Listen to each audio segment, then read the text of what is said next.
I guess it's just the distance. So please forgive the visuals if it looks a little dark in here. Your girl is doing some things. Okay. So thank you for all of those that are here live. Shout out to John Lansdowne Photography, who is in the room in IG. I really, really appreciate you. Uh Shaka Khan got a big old butt. Maybe I gotta turn on this other light. Hang on one second, y'all. Please definitely like and share the video as you are coming in.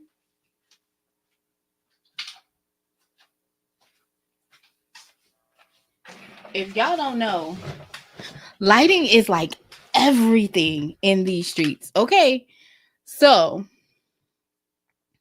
I wanted to come on really quickly because I'm taking a quick break. I know y'all see two mics, but one is connected and one ain't. So no judgment here, but definitely if you guys are watching this on live, comment live. If you guys have any questions, please drop the questions in the chat. I do circle the block and I come back and answer questions. All right. So I'm so glad that you guys are here. I wanted to touch bases on a couple of things. Something came into it came into my wheelhouse this week, and I wanted to talk about home ownership really, really quickly. So the person gave me a call, and their question was, hey, I have a car loan that I'm a co-signer for. Okay, I'm a co-signer for the car loan. And then I went to go and apply for a house, and I recently got divorced. So the mortgage lender is saying that they're not willing to give me a car, or I'm sorry, they're not willing to give me the house because of the fact that I have this debt for the car. Now, I also have about $10,000 worth of debt. I'm thinking about doing a debt consolidation loan of some sort, and then taking the car, putting it into that debt, and then paying off the car. Right. And I was like, but you're still going to have the same amount of debt. Right.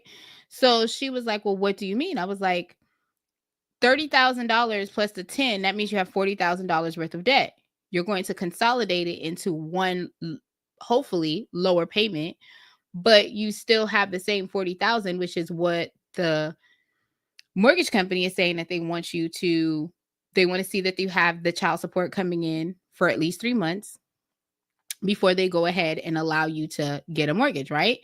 So the only way to offset that, because they're bringing up the car, would be to completely get the car out of your name, 1000%, right? You reallocating it from a car to a personal loan is still $30,000 worth of debt that's still going to be sitting there, right? So when you guys are going through, the number one thing that this person did, they went and sought how much house could I be qualified for.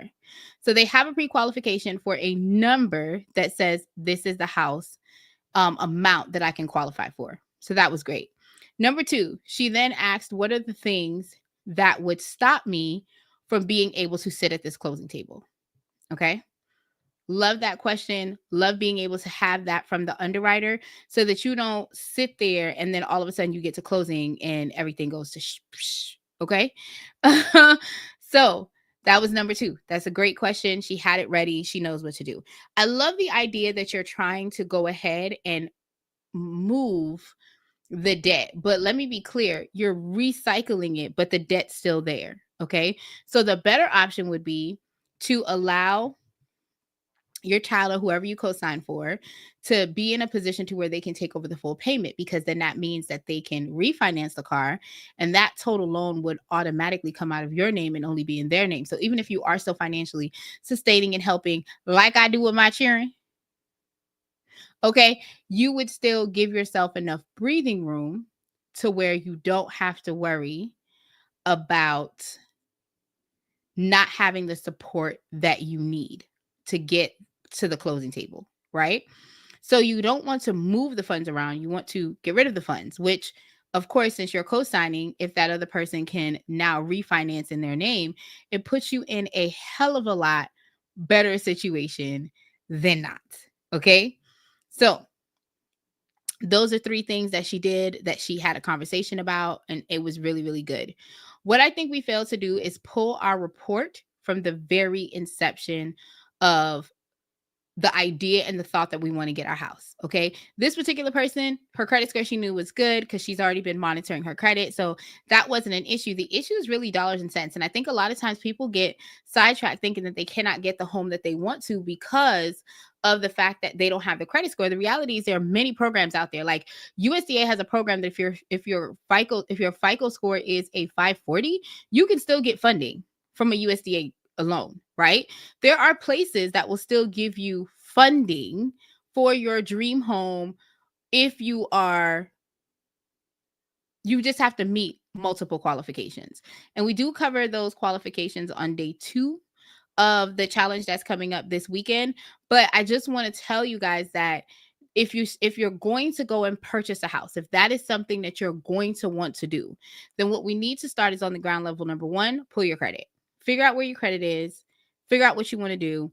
Number 2, definitely get I think that if you have a realtor, the realtor can definitely help you navigate the waters. I think one of the major things that we forget is looking for the house. A lot of times our dream house is someone else's dream, not necessarily our dream. I would say number 2, find out what the house is. And then if your credit score is good, bad, again, find a realtor. USDA are definitely good.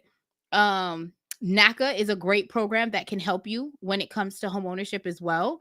There are several programs that are out there. Prosperity Bank is a financial institution that's giving an how do they call it, major minority grant for homeownership, right? There are options, accessibility that is out there for you to actually be able to get the dream home, because a lot of these government funded programs or funding programs that are out there are trying to close the gap between what everyone is doing and trying to make sure that a lot of brown and black people are getting the homes that they need, right? And not just in the hood, but like, period, we want to get you in a home. So I want us to take heed that these opportunities are out here for us, but you want to, before you decide to go jump and do the pre-qual, which I definitely think is a great idea so you can know what you qualify for. I don't have a problem with a client doing a pre-qual. I know everyone is different. I like to tell you that I'm not everybody else. Okay, let's be clear. Everyone is different. When it comes to a pre-qual, one of the things that I like about it is that the client knows how much house they can afford, but the side effect, just like this client did, she was able to talk to underwriting and find out what was underwriting going to completely say no about. Having the ability to have that conversation made her then consult a credit person to say, hey, this is what this underwriter is telling me. This is what my thoughts are. I think I should do it, to only, to be here, to be told, well, here's a better way to do what it is that you're trying to do. Right. But she took the initiative and she said, let me go and find out. Let me go and find out. These bangs is banging, y'all.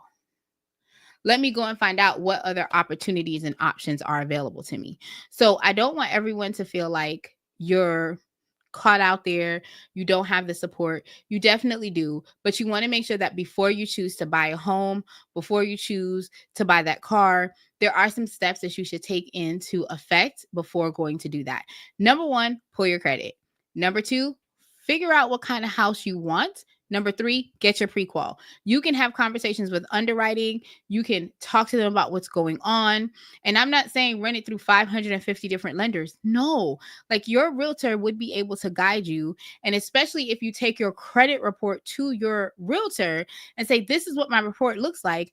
Does your lender work with people with this type of credit score? Does your lender work with people that are looking to move into this specific area?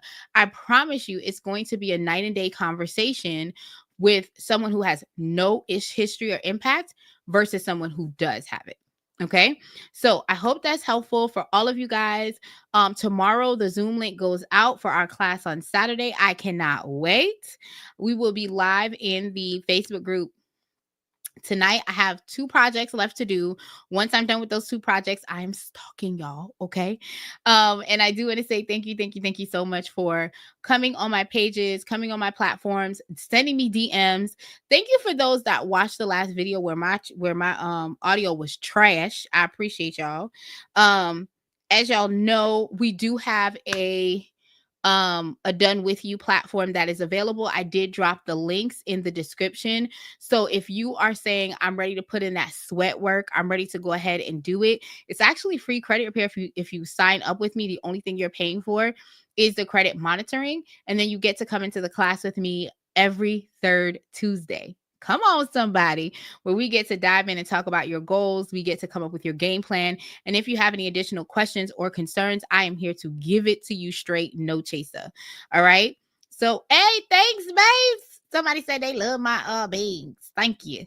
If you guys have any questions, I know that there are different platforms. It's all navigating. If you guys have any questions or comments, please go ahead and drop it in. I do visit my pages and I always reply to the comments that are in the chat. I do want to say thank you so much for allowing me to come in here and help you guys become a beast in these credit streets. If you have any questions, concerns, or comments, you can always email me at support@evolvedlifenow.com. And it'll be my pleasure to help you win in these games of credit. Okay. Other than that, for those that are in my group for Saturday and Sunday, we will go live at about 7 o'clock tonight. I'll be in the room. We'll be discussing to make sure that everyone has their pre-work ready. And then we are going to deep sea dive. And the first giveaway is going to go out actually tomorrow in the group. So thank you guys for watching on all of the platforms. And I appreciate you guys as always. Bye, y'all.